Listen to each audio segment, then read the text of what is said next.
Right now, somewhere on this planet, two people are pressing their mouths together on purpose. Maybe it's you later today. Maybe it already happened this morning, half asleep, barely registering it. It's such a normal thing to do that nobody questions it. But here's the reframe. Kissing isn't just a nice thing humans do. It's one of the oldest intimate behaviors we have on record. Older than writing, older than farming, older possibly than language itself. So the question is, how did smashing faces together become the universal symbol of love? And where did it actually start? Don't forget to like and subscribe before we get into it. It genuinely helps this channel keep making videos like this one. Okay, let's go back to the beginning. Start with the apes, because that's where the story actually starts. Chimpanzees and bonobos, our closest living relatives, press their mouths together too. Not romantically, socially. It's part grooming, part reassurance, part we're good, right, after a fight? Bonobos in particular do it constantly, almost like a handshake. Primatologists have documented this for decades, and the leading idea is that this mouth contact isn't really about romance at all. It's about trust. Getting that close to another animal's face, close enough to smell its breath, feel its body heat, is a vulnerability test. If you can do that without getting bitten, you've proven something. Here's the twist, though. Some researchers think the deeper root isn't grooming at all. It's feeding. Mothers used to chew food for their babies and pass it mouth to mouth. This is called kiss feeding, and it wasn't rare. It was standard practice in early human groups, and it's still done in some cultures today. A mother pre-chews food, softens it, and transfers it directly from her mouth to her infants. Think about what that does biologically. It floods the moment with oxytocin, the bonding hormone. It builds trust between two mouths touching. Some anthropologists argue that romantic kissing later hijacked this exact same neural wiring. The same warm, safe, I trust you enough to let you this close feeling, just repurposed for adult relationships. That's a strange thought. Somewhere in your brain, a kiss with a partner might be running on hardware built for feeding a baby. But now here's the problem. Kissing isn't actually universal.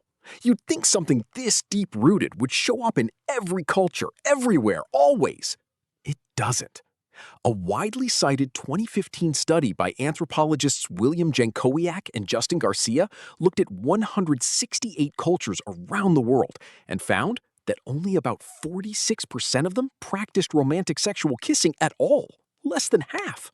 Some cultures historically found mouth-to-mouth contact unusual or even unhygienic.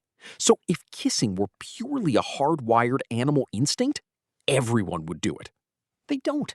Which means kissing is part biology, part invention. Something built on an old foundation, but shaped, and in some places skipped entirely, by culture. Here's what makes this so important. Kissing sits at this weird crossroads between instinct and invention, and that's exactly why it's so hard to pin down historically. For a long time, the popular theory was that romantic kissing began in South Asia around 1500 BCE and spread west through Alexander the Great's conquests, a theory pushed by Texas A&M anthropologist Vaughn Bryant. Neat story, clean timeline, except newer evidence blew it wide open. In 2023, researchers found kissing was already old news thousands of years earlier, in Mesopotamia. Assyriologist Troels Pank Arbol from the University of Copenhagen, working with biologist Sophie Lund Rasmussen, published research in the journal Science showing that ancient Mesopotamian clay tablets dated back to around 2500 BCE casually reference kissing, not as some exotic new custom, as something completely ordinary, already baked into daily life and love poetry. That pushes the earliest solid written evidence of romantic kissing back over 1,000 years earlier than the old theory claimed. And here's the part that sounds almost like a plot twist. The same researchers argue this constant face-to-face intimacy may have quietly helped spread herpes simplex virus through ancient populations, a tender human gesture doubling as one of history's earliest STI delivery systems. Romantic. So by the time you reach recorded history, kissing isn't new. It's already everywhere. Vedic texts from ancient India, dated roughly 3,500 years ago, describe people pressing and rubbing mouths together as an act of affection. Egyptian and Mesopotamian love poetry references lips and closeness in ways scholars have long interpreted as kissing culture. By the time you get to the Greeks and Romans, kissing has practically been bureaucratized. There were different Latin words depending on the type of kiss. A peck on the cheek, a kiss on the hand, a full romantic kiss. Rome even had public decency debates about kissing in the streets. Sound familiar? That's the real pattern here. This wasn't invented once. It was independently reinforced, culture after culture, generation after generation, because it kept working. It kept signaling something true. Closeness, safety, trust, attraction.